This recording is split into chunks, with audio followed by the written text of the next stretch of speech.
Halo sobat, selamat datang di Siniar Pens. Gimana nih kabarnya? Oke, perkenalkan aku Audi Putri selaku host di episode kali ini. Di episode kali ini kita akan membahas mengenai apa itu program studi multimedia broadcasting. Yang pastinya kita akan menghadirkan salah satu narasumber yang tak kalah informatif. Kita hadirkan Ibu Citra Devi Murdaning Tias STMT. Selamat datang Ibu Devi. Selamat siang dan selamat datang di Siniar Pens. Siniar Pens. Betul. Okay. Sebelumnya terima kasih Ibu sudah berkenan hadir untuk podcast hari ini. Sama-sama. Oke Ibu, saya mengawali pertanyaan pada hari ini, podcast hari ini adalah bisakah Ibu menjelaskan apa itu program studi MMB? Oke.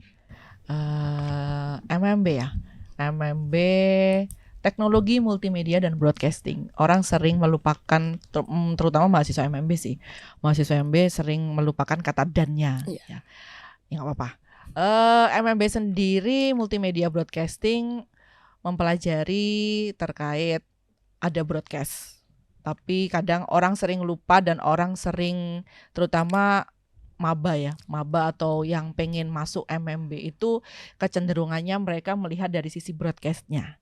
Sedangkan nama prodinya sendiri adalah teknologi multimedia broadcasting. Jadi di prodi MMB ini tidak hanya berbicara tentang penyiaran atau broadcasting, tetapi juga berbicara tentang teknologinya.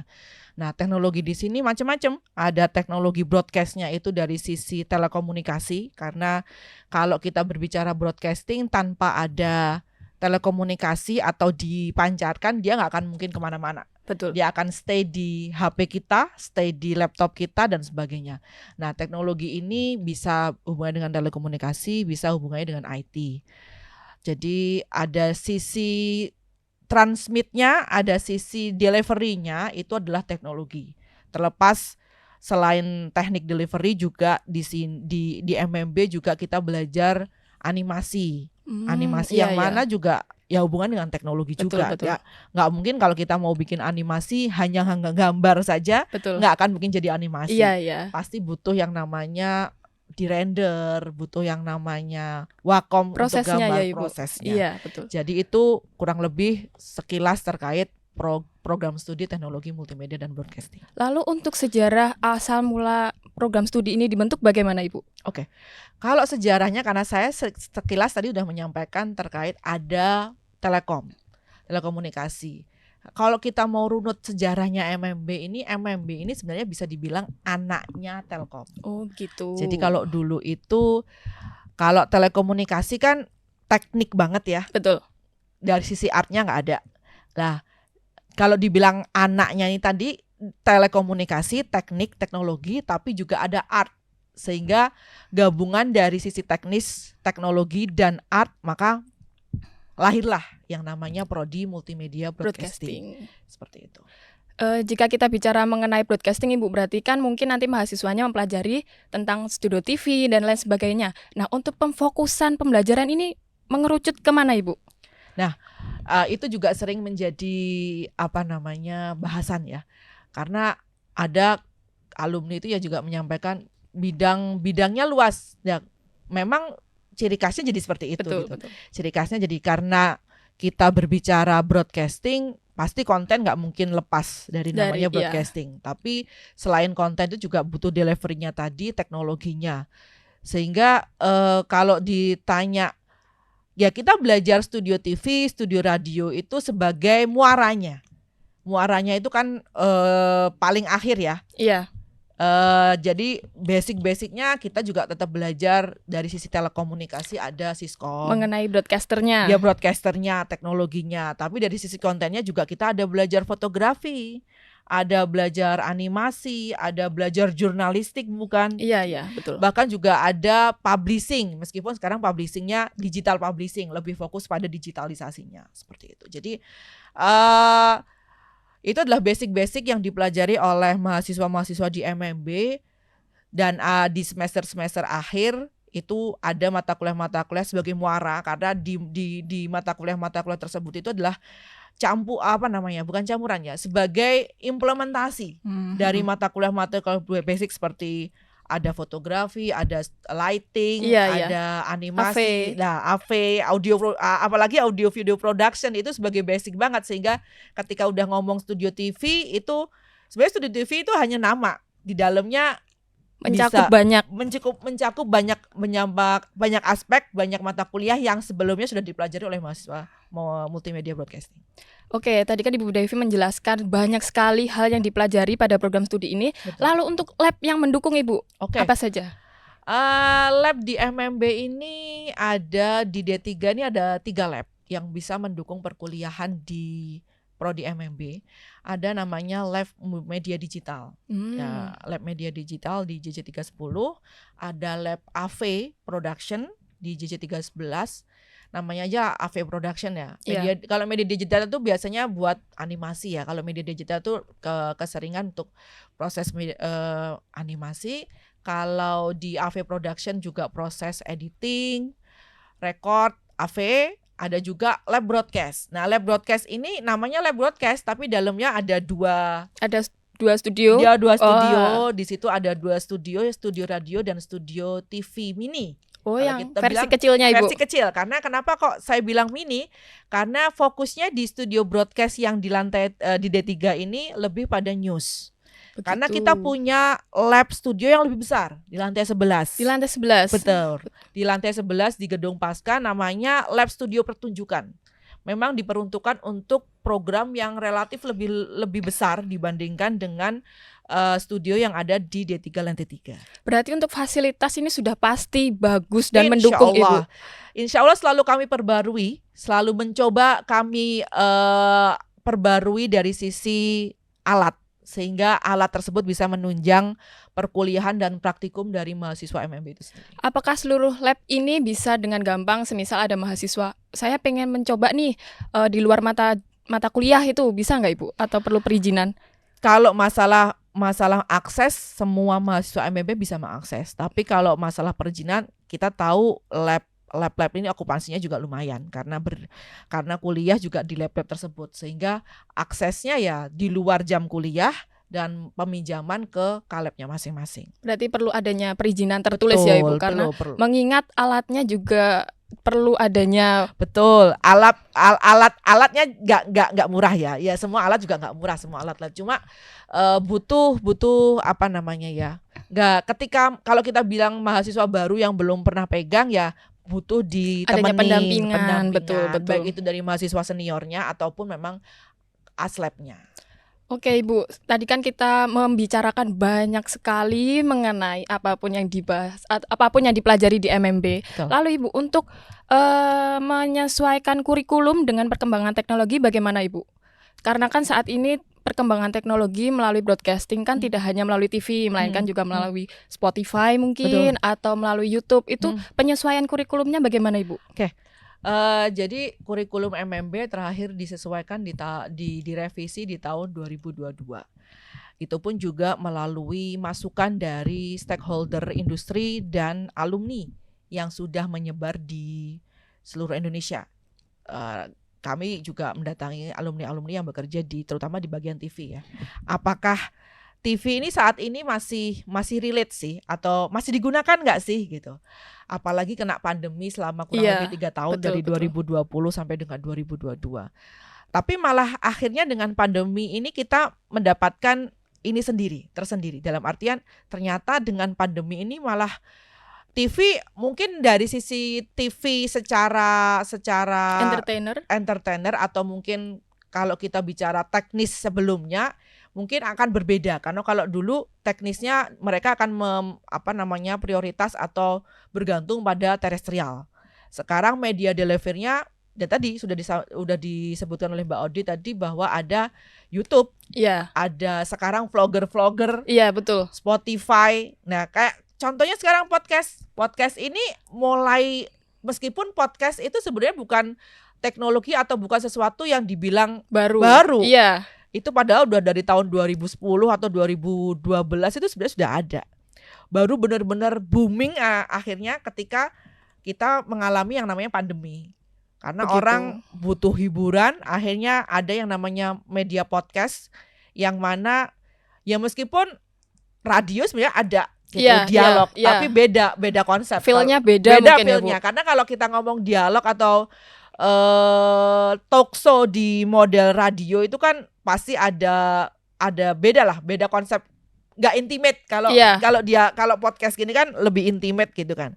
Nah itu salah satu yang kami perbarui dalam kurikulum, bahwa mungkin secara nama mata kuliah nggak berubah, cuman mungkin secara RPS-nya itu akan kita sesuaikan dengan teknologi apa sih yang sedang berkembang saat ini. Atau kalau kemarin sih kita ngomong AI, Iya. AI juga kalau kita ngomong broadcast juga nggak mungkin kita nggak akan ngikutin itu. Iya, betul.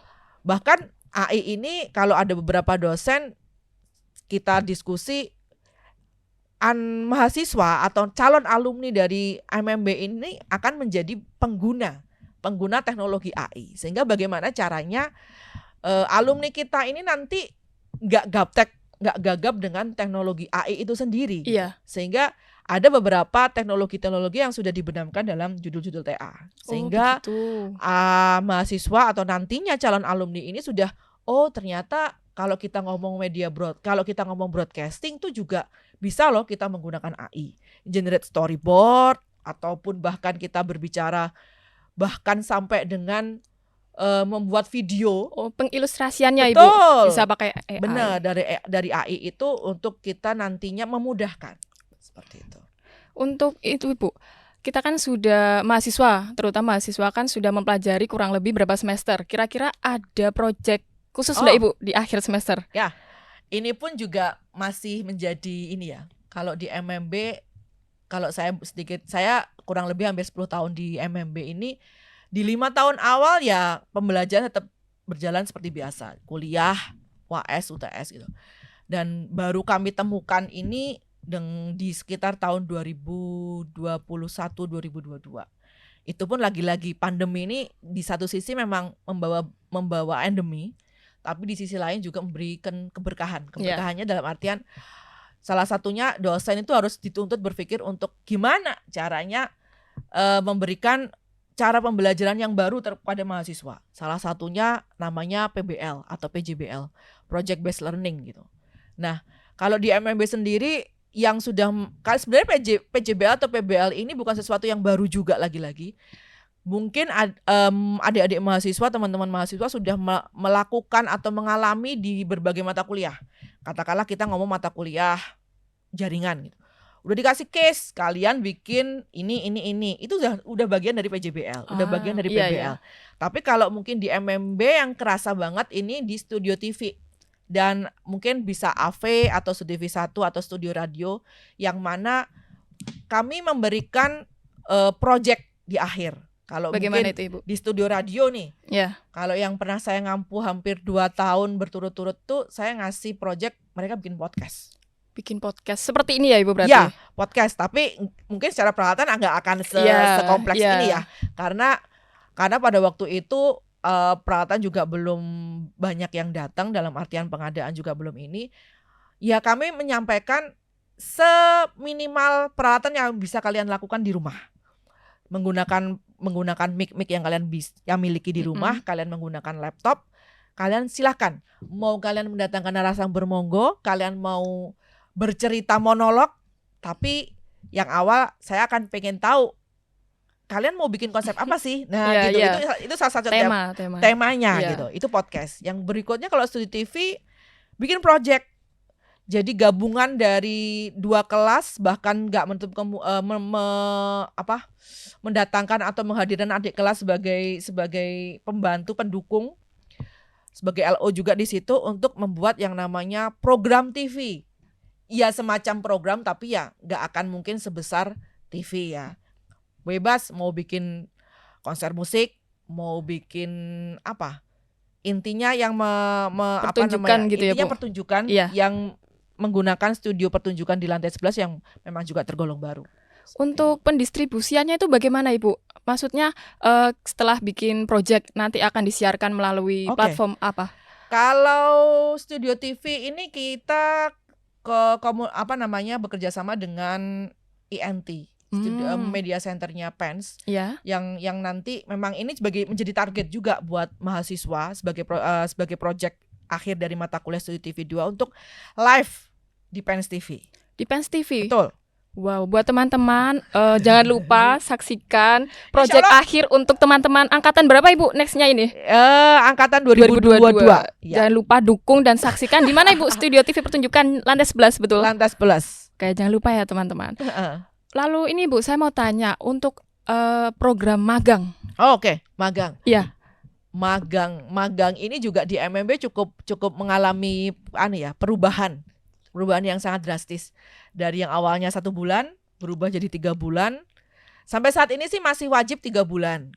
Wajib 3 bulan dengan setara 10 SKS. Tetapi di kemarin periode Juli sampai dengan Desember ini kami menggunakan kurikulum baru yang mengadopsi 6 bulan. 6 bulan full. 6 bulan 20 SKS, 1 semester magang di industri. Itu di semester berapa Ibu? Di semester 5. Di semester 5. Betul.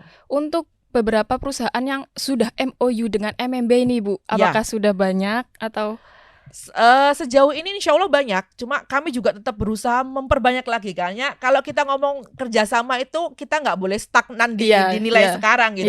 Kalau sekarang mungkin sudah banyak, katakanlah sekarang udah 15, gimana caranya nambah 5 jadi 20, nambah 5 lagi jadi 25 dan seterusnya. Untuk angkatan sebelumnya Ibu yang sudah melakukan magang ini paling banyak magang di studio TV atau animasi atau bagaimana Ibu? Beragam sih ya. Dalam artian gini, meskipun katakanlah dia bukan di TV ataupun tempat-tempat animasi, tapi kerjaan mereka pasti akan hubungannya dengan media broadcasting. Jadi mereka nggak tahu bikin desain untuk poster atau mungkin bikin Instagram atau bahkan mereka bikin storyboard untuk nantinya bikin video gitu. Begitu. Jadi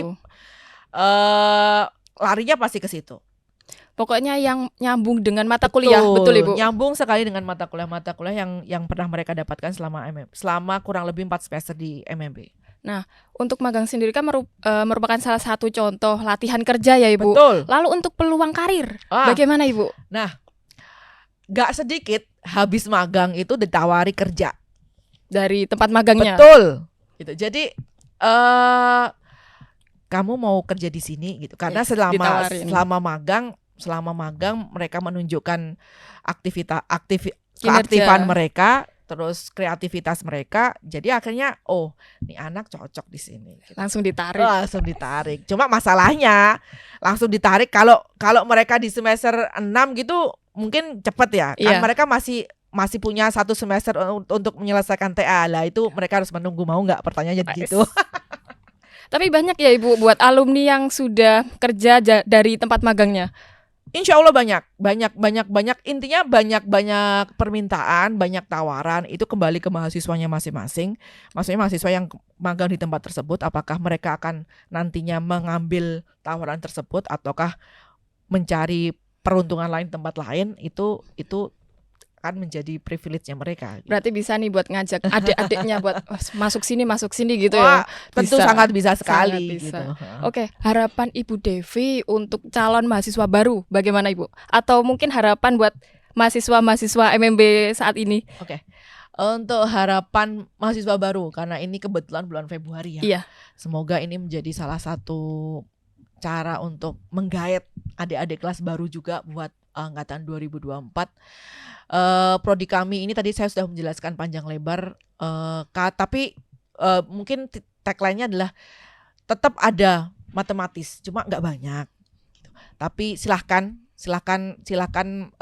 para calon mahasiswa baru untuk memilih prodi teknologi multimedia broadcasting yang kalau bisa dibilang prodi ini menjadi salah satu prodi favorit karena sejak pandemi ini menjadi orang banyak berpikir untuk gimana caranya untuk menjadi terkenal gitu. Ya meskipun belum tentu jadi terkenal di depan layar, tapi minimal di belakang layar dia terkenal gitu. Berkontribusi besar. Karena kalau menjadi terkenal tanpa ada orang di balik layar nggak akan tidak bisa betul. Gitu. Karena susahnya kalau menjadi orang di depan layar tuh memang susah, coba nggak kalah susah yang di balik layar itu untuk mempersiapkan program-program atau tayangan-tayangan yang mungkin selama ini menjadi viral gitu ya. Itu seperti itu. Itu untuk maba, untuk mahasiswa yang sekarang sedang kuliah di MMB, ya tetap kuliah dengan baik dan benar, tetap kreativitas juga harus dikeluarkan, ditingkatkan sehingga ketika nantinya kalian mengambil jalan nggak tahu mau menjadi freelancer atau menjadi bekerja di suatu perusahaan, itu kalian sudah punya bekal yang banyak. Portofolio itu yang utama. Oke teman-teman, saya ucapkan juga terima kasih sudah mau bersama kami selama beberapa menit yang tadi ya Ibu ya. Buat teman-teman yang pengen informasi lebih lanjut mengenai MMB itu bagaimana atau labnya seperti apa, bisa mengunjungi di website resminya MMB di bawah ini. Nanti kita akan munculin linknya di sini. Linknya di sini. Oke, buat teman-teman juga jangan lupa pantengin episode berikutnya dari Siniar Pens. Jangan lupa lamanya juga di bawah sini. Oke, bye-bye teman-teman. Sampai jumpa di episode berikutnya.